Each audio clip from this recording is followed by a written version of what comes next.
The crystalline formations of Kepler 442b shimmered under the pale blue light of twin suns as Zara pressed her back against the cold mineral wall. Her silver skin rippled with bioluminescent patterns that betrayed her fear despite her best efforts to remain calm. The human ship had landed 3 cycles ago and already her people were disappearing. She had heard the stories from other worlds. The humans called it liberation, but the Vexari knew better. They came with their strange technology and their impossible abilities to see through any deception. The council had ordered all citizens to avoid contact, but Zara had been curious. She had watched from the shadows as the human delegation met with the planetary governors.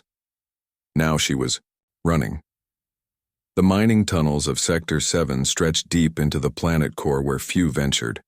The air was thick with mineral dust, and the walls pulsed with natural energy that should have masked her biosignature from any scanner. Yet somehow, she knew he was coming. The human tracker they whispered about in terrified voices across the galaxy. Jake Morrison had been hunting her for 6 standard hours. His reputation preceded him across 17 systems. A former military scout who could track anything anywhere through any concealment. The Galactic Council had hired him specifically for cases like this. When standard detection methods failed, Zara had seen the files stolen from the human database. He was 32 years old, born on Earth colony Tau Ceti, and had never failed to find his target. The tunnel branched ahead and Zara chose the left path leading deeper into the unstable regions where cave-ins were common. She moved with practiced silence, her feet barely touching the ground as generations of evolution in low-gravity environments had taught her people. The patterns on her skin dimmed to nearly nothing as she activated her natural camouflage. Behind her she heard nothing that scared her more than thundering footsteps would have. The humans were unnaturally quiet when they hunted, as if they belonged to the darkness itself. She reached a cavern filled with floating crystal formations that sang in harmonious frequencies. The sound would mask any movement, and the crystals would create false readings on thermal sensors. Zara found a hollow between 2 massive formations and compressed her body into the space. Her people were naturally flexible, able to fit into spaces that seemed impossible for their size. The bioluminescent patterns on her skin went completely dark as she entered a meditative state that slowed her heartbeat to nearly undetectable levels. This was how her ancestors had survived the great predators of their homeworld, by becoming one with the environment itself. She waited minutes passed in the singing cavern, and slowly, Zara began to believe she had finally lost him. The crystals continued their eternal song, creating a symphony that had played for millions of years before any intelligent life had evolved on this world. She felt her muscles begin to relax for the first time since the chase began. Then she felt the warmth of human breath on her neck. "Hello, Zara." The voice was calm, almost gentle, but it sent ice through. Her veins, she had not heard him approach, had not felt any vibration through the crystal network that should have announced his presence.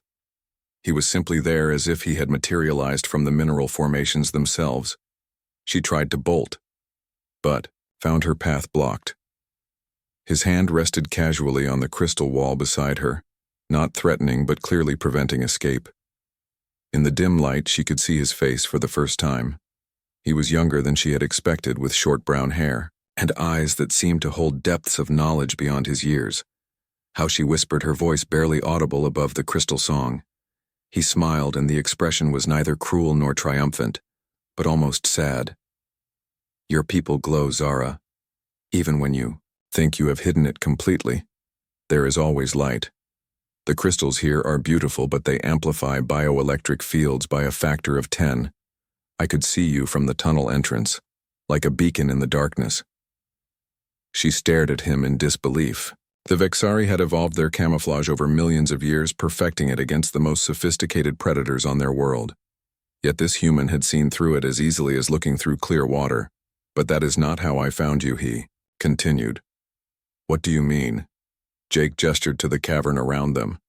"Your people think in patterns, Zara, mathematical sequences that govern everything from your architecture to your movement. When you ran from the spaceport, you followed the same geometric principles that your ancestors used when fleeing predators. The mining tunnels here were carved, following Vexari engineering protocols because your people helped design them. You were never hiding from me. You were following a path I could calculate. The weight of his words settled on her like a physical force. Her entire species, their evolution, their culture, their way of thinking was transparent to him. He had not tracked her through the tunnels, he had simply gone to where she would inevitably end up. "Why are you here?" she asked finally. "The same reason you were watching our delegation," he replied. "Curiosity. The council hired me to find you because they believe you represent a security threat. But I think you were just trying to understand us the same way I am trying to understand you."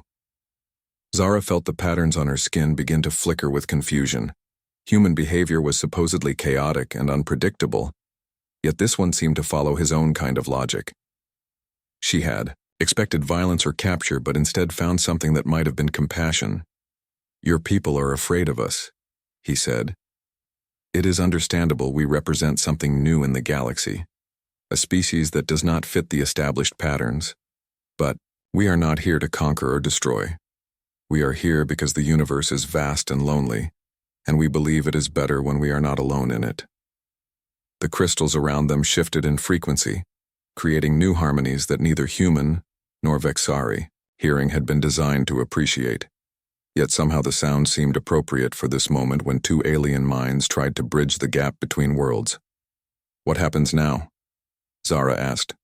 "Now you choose," Jake replied. "You can come with me back to the surface where the council representatives are waiting. They want to ask you questions about why you were observing our meetings, nothing more threatening than that.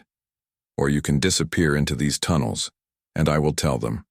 I lost your trail." In the unstable sections, she studied his face looking for deception but found only honesty. That frightened her more than threats would have.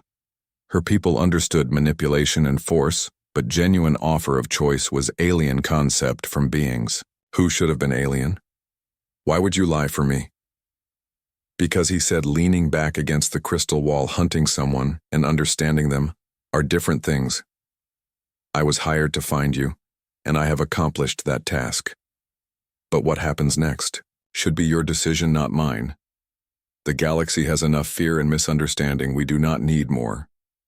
Zara remained silent for long minutes as the crystals sang their ancient songs. Around them, the tunnels stretched into darkness filled with paths that could lead anywhere. She thought of her people above ground living in fear of the human visitors, thought of the stories that traveled between worlds about species that had encountered humanity and been changed forever. But change was not always destruction. She had been curious about the humans because they seemed to operate outside the normal patterns that governed galactic civilization. They explored dangerous regions of space that other species avoided, formed alliances with beings that had nothing to offer them in return. And most puzzling of all, they seemed genuinely interested in other forms of life, not as resources to be exploited but as entities worthy of understanding. "I will come with you," she said finally. Jake nodded, as if he had expected this answer but showed no signs of satisfaction at being right together. They made their way back through the tunnels toward the surface where twin suns were setting, and the first stars of evening were appearing in the alien sky behind them. The crystals continued their eternal song, a harmony that had witnessed the rise and fall of civilizations, and would continue long after both human and Vexari had become part of the cosmic dust from which they came. But for this moment too, minds from distant worlds had found a way to understand each other across the vast loneliness of space. And perhaps that was worth more than all the fear and suspicion that divided the galaxy into fragments of isolated species each, hiding in their own corner of the universe, afraid to reach out and discover what wonders might be waiting in the darkness between stars. The surface beckoned with answers to questions neither of them had yet learned to ask.